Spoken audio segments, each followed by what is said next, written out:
ಗೋಕುಲ್ ಮಸಾಲಾ ರುಚಿ ಮತ್ತು ಸ್ವಾದಿಷ್ಟದ ಪ್ರೀತಿಯ ಸಂಗಮ. ಬಿಜೆಪಿಯಲ್ಲಿ ಯತ್ನಾಳ್ ವಿಜೇಂದ್ರ ಟೀಮ್ ನಡುವೆ ಅಂತರ್ಯುದ್ಧ ಮತ್ತಷ್ಟು ಸ್ಫೋಟವಾಗಿದೆ. ಸಿಡಿದೆದ್ದ ಸದಾನಂದ ಗೌಡರಿಗೆ ಯತ್ನಾಳ್ ಕೊಟ್ಟ ವಾರ್ನಿಂಗ್ ಏನು? ದೆಹಲಿಗೆ ಬರುವಂತೆ ಸೂಚಿಸಿದ ಹೈಕಮಾಂಡ್ಗೆ ಸೆಡ್ಡು ಹೊಡೆದ ಯತ್ನಾಳ್. ಇದೆಲ್ಲವನ್ನ ನೋಡೋಣ ಬಿಜೆಪಿ ಅಂತರ್ಯುದ್ಧ ನ್ಯೂಸ್ ಟಾಪ್ 9 ನಲ್ಲಿ.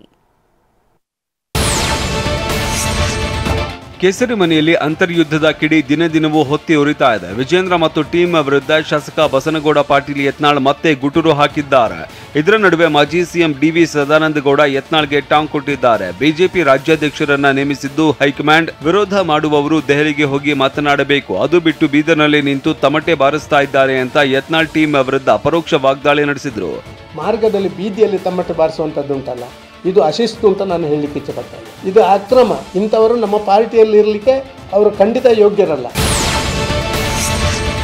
ಮಾಜಿ ಸಿಎಂ ಸದಾನಂದ ಗೌಡರ ಮಾತಿಗೆ ಶಾಸಕ ಯತ್ನಾಳ್ ಕೆಂಡವಾಗಿದ್ದಾರೆ. ಡಿವಿ ಸದಾನಂದ ಗೌಡರು ಬಾಯಿ ಮುಚ್ಚಿಕೊಂಡು ಇರಲಿ, ಇಲ್ದಿದ್ರೆ ಸದಾನಂದ ಗೌಡ ಬಂಡವಾಳ ಬಯಲು ಮಾಡುತ್ತೇನೆ ಅಂತ ವಿಜಯಪುರದಲ್ಲಿ ಶಾಸಕ ಬಸನಗೌಡ ಪಾಟೀಲ್ ಯತ್ನಾಳ್ ಎಚ್ಚರಿಕೆ ನೀಡಿದ್ದಾರೆ. ಬಿಎಸ್ವೈ ಕುಟುಂಬದ ವಿರುದ್ಧ ಮಾತನಾಡಿದ್ದನ್ನೆಲ್ಲ ಬಿಚ್ಚಿಡ್ತೇನೆ, ಬಿಎಸ್ವೈ ಕುಟುಂಬದ ಬಗ್ಗೆ ನನಗಿಂತ ಕೆಟ್ಟದಾಗಿ ಮಾತನಾಡಿದ್ದಾರೆ ಅಂತ ಯತ್ನಾಳ್ ಗುಡುಗಿದ್ದಾರೆ. ಅಟ್ಟೆ ಗಾಬರಿಯಾಗ್ಯಾರ ಸದಾನಂದ ಗೌಡರು. ಅವ್ರು ಭಾಳ ಮಾತಾಡ್ಯಾರ. ನಾನು ಮುಂದೆ ಅದನ್ನು ಬಿಚ್ಚಿಟ್ಟೆ ಅಂದ್ರೆ ಅವ್ರದ್ದೆಲ್ಲ ಬಣ್ಣ ಬಯಲಾಗ್ತದೆ. ಸುಮ್ಮನೆ ಬಾಯಿ ಮುಚ್ಕೊಂಡು ಕುಂಡ್ರದು ಒಳ್ಳೇದು.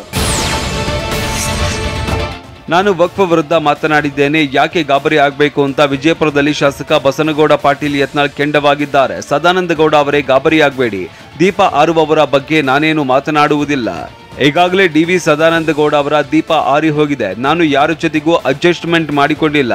ನಿನಗೂ ನಿನ್ನ ನಾಲಿಗೆಗೂ ಎತ್ತ ಸಂಬಂಧವಯ್ಯ, ಇದು ಹೊಸ ವಚನ ಅಂತ ಡಿವಿಎಸ್ ಮಾತಿಗೆ ಟಾಂಗ್ ಕೊಟ್ಟಿದ್ದಾರೆ. ನಾಗರ ಹಾವ ಎರೆಹುಳ ಎತ್ತನೆತ್ತ ಸಂಬಂಧವಯ್ಯ ಸದಾನಂದ, ನಿನಗೂ ನಿನ್ನ ಮಾತಾಡಿದ ಕುರ್ತಿಗೂ ನಿನ್ನ ನಾಲಿಗೆಗೂ ಎತ್ತನೆತ್ತ ಸಂಬಂಧವಯ್ಯ ಸದಾನಂದ. ಪಕ್ಷದಲ್ಲಿ ನಡೀತಾ ಇರುವ ಗುಂಪುಗಾರಿಕೆ ದುರಾದೃಷ್ಟಕರ ಅಂತ ಬೆಂಗಳೂರಿನಲ್ಲಿ ಮಾಜಿ ಸಿಎಂ ಸದಾನಂದ ಗೌಡ ಹೇಳಿದ್ದಾರೆ. ಪಕ್ಷದ ಭಿನ್ನಮತದ ಬಗ್ಗೆ 2 ಬಾರಿ ವರಿಷ್ಠರಿಗೆ ಪತ್ರ ಬರೆದಿದ್ದೆ, ಆದರೆ ವರಿಷ್ಠರು ಸ್ಪಂದಿಸದೇ ಇರುವುದು ಮನಸ್ಸಿಗೆ ನೋವು ತಂದಿದೆ. ನಾನು ಅಧ್ಯಕ್ಷನಾಗಿದ್ದಾಗ ಇದಕ್ಕಿಂತ ಪ್ರಬಲ ಗುಂಪುಗಳು ಇದ್ದವು, ಆದರೆ ಆಗ ಯಾವ ಗುಂಪುಗಳು ಬೀದಿಗೆ ಇಳಿದಿರಲಿಲ್ಲ. ಪಕ್ಷದಲ್ಲೇ ಪ್ರಥಮವಾಗಿ ಬೀದಿಗೆ ಬಂದಿರುವುದು ನೋವಿನ ಸಂಗತಿ. ಚುನಾವಣೆ ಸೋಲಿನ ಬಳಿಕ ಒಂದು ಆತ್ಮಾವಲೋಕನ ಸಭೆ ಮಾಡಿಲ್ಲ ಅಂತ ಹೇಳಿದ್ರು. ಆದರೆ ಅದಕ್ಕೆ ಎರಡಕ್ಕೂ ರಿಪ್ಲೈ ಕೂಡ ಇಲ್ಲದಿರುವಂಥದ್ದು ಯಾಕೋ ಮನಸ್ಸಿಗೊಂದು ಸ್ವಲ್ಪ ಕೇಂದ್ರದವರು ನಮ್ಮನ್ನು ಭಾರಿ ದೊಡ್ಡ ರೀತಿಯಲ್ಲಿ ಇಲ್ಲಿಯ ಸಮಸ್ಯೆಗಳ ಬಗ್ಗೆ ಗಮನ ಹರಿಸ್ತಾ ಇಲ್ಲ ಅಂತ ಹೇಳುವಂಥದ್ದು ನನಗೆ ಕಂಡಂಥ ಸತ್ಯ. ನನಗೆ ನಿನ್ನೆ ದೆಹಲಿಯಿಂದ ಕರೆ ಬಂದಿತ್ತು ಅಂತ ಶಾಸಕ ಬಸನಗೌಡ ಯತ್ನಾಳ್ ಹೇಳಿದ್ದಾರೆ. ತಕ್ಷಣ ದೆಹಲಿಗೆ ಬನ್ನಿ ಅಂತ ಹೈಕಮಾಂಡ್ನಿಂದ ಕರೆ ಬಂದಿತ್ತು. ನಾನು ಬರುವುದಿಲ್ಲ ಅಂತ ಹೇಳಿದೆ. ನಮ್ಮ ಟೀಮ್ ಇದೆ, ನಾನೊಬ್ಬನೇ ಬರೋದಿಲ್ಲ ಅಂತ ಹೇಳಿದ್ದೇನೆ. ಎಲ್ಲರನ್ನೂ ದೆಹಲಿಗೆ ಕರೆಯಿರಿ, ಆಗ ಬಂದು ಹೇಳ್ತೇನೆ ಅಂತ ಹೇಳಿದ್ದೇನೆ. ಒಬ್ಬರನ್ನ ಕರೆದು ಸಮಾಧಾನ ಮಾಡೋದಕ್ಕೆ ಆಗೋದಿಲ್ಲ, ಯಾವುದಕ್ಕೂ ಹೆದರೋದಿಲ್ಲ, ಕ್ಷಮಾಪಣೆ ಕೇಳೋದಿಲ್ಲ ಅಂತ ಯತ್ನಾಳ್ ಗುಟುರು ಹಾಕಿದ್ದಾರೆ. ಇಡೀ ಟೀಮ್ ನಾವು ದಿಲ್ಲಿ ಕರೆಸ್ರಿ, ನಾವು ಹೇಳ್ತೀವಿ ಏನು ನಡೆದೈತೆ ಕರ್ನಾಟಕದ. ನಾನು ಯತ್ನಾಳ್ ಒಬ್ಬನ ಕರೆದು ಸಮಾಧಾನ ಮಾಡಿ ನನಗೇನೋ ಬೆದರಿಸಿದ್ರು ಅಂಜಿಸಿದ್ರು ಅಂತ ಏನಾರೇ ನೀವು ತಿಳ್ಕೊಂಡಿದ್ರೆ ಎದಕ್ಕೂ ಹೆದರುವುದಿಲ್ಲ. ಕಾಂಗ್ರೆಸ್ ಜೊತೆ ಕೈಜೋಡಿಸಿರುವ ಅನುಮಾನ ಎಂದಿದ್ದ ಬಿಸಿ ಪಾಟೀಲ್ ಹೇಳಿಕೆಗೆ ಯತ್ನಾಳ್ ತಿರುಗೇಟು ನೀಡಿದ್ದಾರೆ. ಕಾಂಗ್ರೆಸ್ ಪಕ್ಷದ ಜೊತೆ ಕೈಜೋಡಿಸುವ ಕೆಲಸ ನಾವು ಮಾಡೋದಿಲ್ಲ. ಡಿಸಿಎಂ ಡಿಕೆ ಬಳಿ ಬಿವೈವಿ 20 ಪತ್ರಕ್ಕೆ ಸಹಿ ಹಾಕಿಸಿಕೊಂಡ ವಿಡಿಯೋ ಇದೆ. ನಾವು ಪಕ್ಷಕ್ಕೆ ದ್ರೋಹ ಮಾಡಲ್ಲ ಅಂತ ವಿಜಯಪುರದಲ್ಲಿ ಶಾಸಕ ಬಸನಗೌಡ ಪಾಟೀಲ್ ಯತ್ನಾಳ್ ಟಾಂಗ್ ಕೊಟ್ಟಿದ್ದಾರೆ.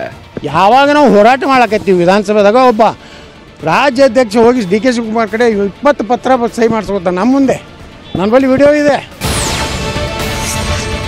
ಬಿಜೆಪಿಗೆ ಯತ್ನಾಳ್ ಅವಶ್ಯಕತೆ ಇದೆ ಅಂತ ಹುಬ್ಬಳ್ಳಿಯಲ್ಲಿ ಟಿವಿ9ಗೆ ವಿಪಕ್ಷ ನಾಯಕರ ಬೆಲ್ಲದ್ ಹೇಳಿದ್ದಾರೆ. ಭಾರತೀಯ ಜನತಾ ಪಕ್ಷದಲ್ಲಿ ಗುಂಪುಗಾರಿಕೆ ಇರೋದು ನಿಜ, ಎಲ್ಲ ಸೇರಿ ಸಮಸ್ಯೆ ಬಗೆಹರಿಸಿಕೊಳ್ಳುವ ಅವಶ್ಯಕತೆ ಇದೆ. ಶಾಸಕ ಯತ್ನಾಳ್ ಪಕ್ಷದಿಂದಲೇ ಹೋರಾಟ ಮಾಡ್ತಾ ಇದ್ದಾರೆ. ಬಸನಗೌಡ ಯತ್ನಾಳ್ ವಿರುದ್ಧ ಪತ್ರ ಚಳವಳಿ ಅವಶ್ಯಕತೆ ಇಲ್ಲ. ಪತ್ರ ಚಳವಳಿ ಮಾಡಿದ್ರೆ ಇದು ಮತ್ತಷ್ಟು ಬೆಳೆಯುತ್ತಾ ಹೋಗುತ್ತೆ ಅಂತ ಬೆಲ್ಲದ್ ಹೇಳಿದ್ದಾರೆ. ಎಲ್ಲರೂ ಕೂಡಿ ಅದನ್ನು ಮಾತಾಡಿ ಬಗೆಹರಿಸ್ಕೊಳ್ಳುವಂಥ ಅವಶ್ಯಕತೆ ಐತೆ, ಅದನ್ನು ನಾವು ಮಾಡ್ಕೊತೇವೆ ಪಕ್ಷದಲ್ಲಿ. ಟೈಮ್ ನೋಡಿ ಅವ್ರು ಕರೆದು ಬಗೆಹರಿಸ್ತಾರೆ ಇವನ್ನೆಲ್ಲ. ರಾಜ್ಯ ಬಿಜೆಪಿ ಬೆಳವಣಿಗೆ ಬಗ್ಗೆ ಡಿವಿಎಸ್ ಅಸಮಾಧಾನ ಹೊರಹಾಕಿದ್ದು ಉರಿಯೋ ಬೆಂಕಿಗೆ ಮತ್ತಷ್ಟು ತುಪ್ಪ ಸುರಿದಂತಾಗಿದೆ. ಮಾಜಿ ಸಿಎಂ ಸದಾನಂದ ಗೌಡ ತಮ್ಮ ಅಭಿಪ್ರಾಯ ಹೇಳಿದ್ದಾರೆ ಅಂತ ವಿರೋಧ ಪಕ್ಷದ ನಾಯಕ ಅಶೋಕ್ ಹೇಳಿದ್ರು. ಡಿಸೆಂಬರ್ 3ರಂದು ಕೋರ್ ಕಮಿಟಿ ಸಭೆಯಲ್ಲಿ ಅವರ ಜೊತೆ ಮಾತನಾಡ್ತೇನೆ ಅಂತ ಹೇಳಿದ್ರು. ಈ ಕೋರ್ ಕಮಿಟಿ 3ನೇ ತಾರೀಕು ಕೋರ್ ಕಮಿಟಿ ಇದೆ, ಅಲ್ಲಿ ಅವ್ರ ಜೊತೆ ಚರ್ಚೆ ಮಾಡ್ತೀನಿ. ವಿಜೇಂದ್ರ ವಿರುದ್ಧ ಕಿಡಿಕಾರ್ತಾ ಇರುವ ಶಾಸಕ ಯತ್ನಾಳ್ ಮಿತ್ರಕೂಟಕ್ಕೆ ವಿಜೇಂದ್ರ ಆಪ್ತ ಬಳಗ ಕೌಂಟರ್ ಕೊಡೋದಕ್ಕೆ ಮುಂದಾಗಿದೆ. ಬಿಜೆಪಿ ರಾಜ್ಯಾಧ್ಯಕ್ಷ ವಿಜೇಂದ್ರ ಶಕ್ತಿ ಪ್ರದರ್ಶನದ ರೂಪದಲ್ಲಿ ಸಮಾವೇಶ ನಡೆಸುವುದಕ್ಕೆ ಆಪ್ತ ಬಳಗ ಮುಂದಾಗಿದೆ. ಮಧ್ಯ ಕರ್ನಾಟಕ ಭಾಗದಲ್ಲಿ ನಡೆಯಲಿರುವ ಬೃಹತ್ ಸಮಾವೇಶ ನಡೆಸುವುದಕ್ಕೆ ಬಿವೈವಿ ಟೀಮ್ ಪ್ಲಾನ್ ಮಾಡಿದೆ ಎನ್ನಲಾಗಿದೆ.